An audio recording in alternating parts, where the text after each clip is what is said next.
Welcome to the channel. My name is Chris Hummel, and if you like videos about cool stuff, hit like and subscribe. Now today, we're going to talk about why Jake Paul is winning me over.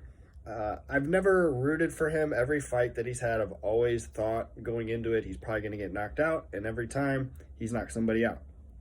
That being said, some people believe that his fights are rigged, and I'm going to give you my take on the fight over the weekend where he knocked out Tyron Woodley. So I can fully understand why people don't like Jake Paul. He's an instigator.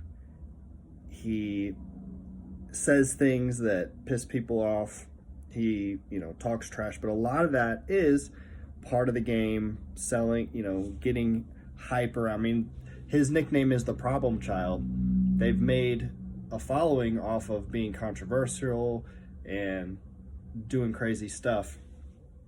But it looks like that they're actually decent athletes and can fight. Some people don't want to believe that he can box, but he can. And as far as it being rigged, I'm not going to say 100% that it was not rigged. It's possible. But just my gut test when I watched it, I think it was real. It's hard for me to believe that Tyron Woodley would allow himself to get knocked out in that fashion. Some people might say, money talks. But you got paid in the first one. So if you're going out there for the second one, it's like, now it's a legacy fight. Now it's time to go. It's time to, put up or shut up. And that's what he was saying. People talk about the little wrist motion that Jake did right before he knocked him out, and Tyron drops his hand. But maybe. But it could also be a natural wrist motion, and he could have just knocked him out. Tyron Woodley is not a normal boxer. He's knocked people out, but it's knocking people out because he's got the threat of a takedown in an MMA fight, and when you take that away, he can't just threaten a takedown and then come in with an overhand right once every 3 minutes, and that's how he knocks people out, with one-hitter quitters that he sets up with a fake-out takedown. And in boxing, he just couldn't get it going. He's smaller than Jake, and Jake's just a better boxer, and it looked like he knocked him out. So I want to see Jake go against somebody decent that's a boxer. But I want to play a clip. Listen to this.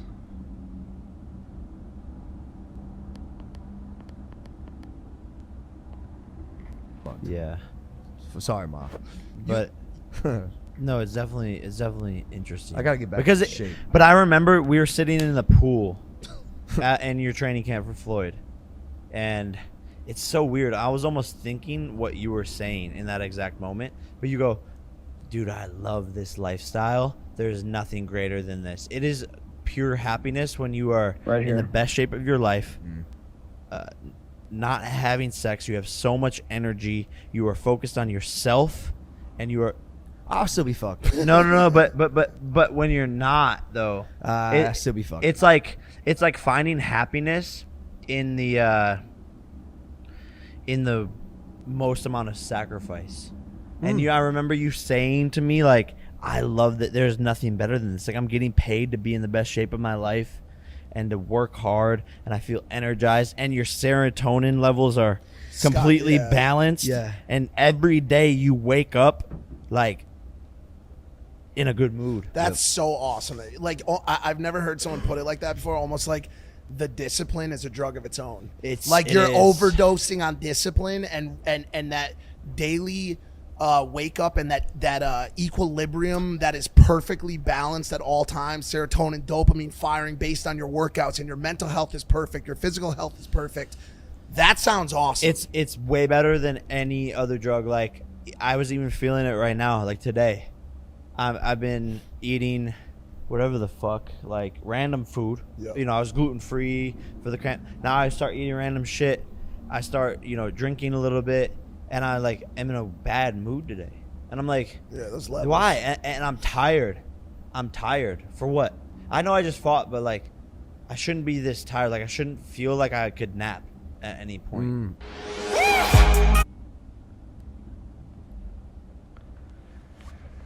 So, right there, I can really relate with that.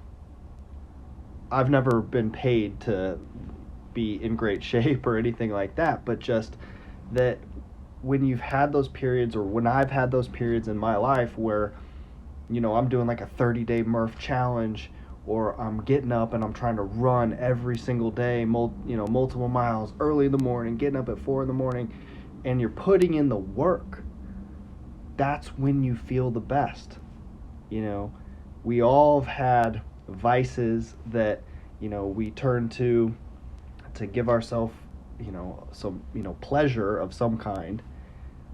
But if you get addicted to any one of them, I don't care which one, pick your poison. But when you get addicted to it, it ultimately doesn't lead to happiness or sustained happiness.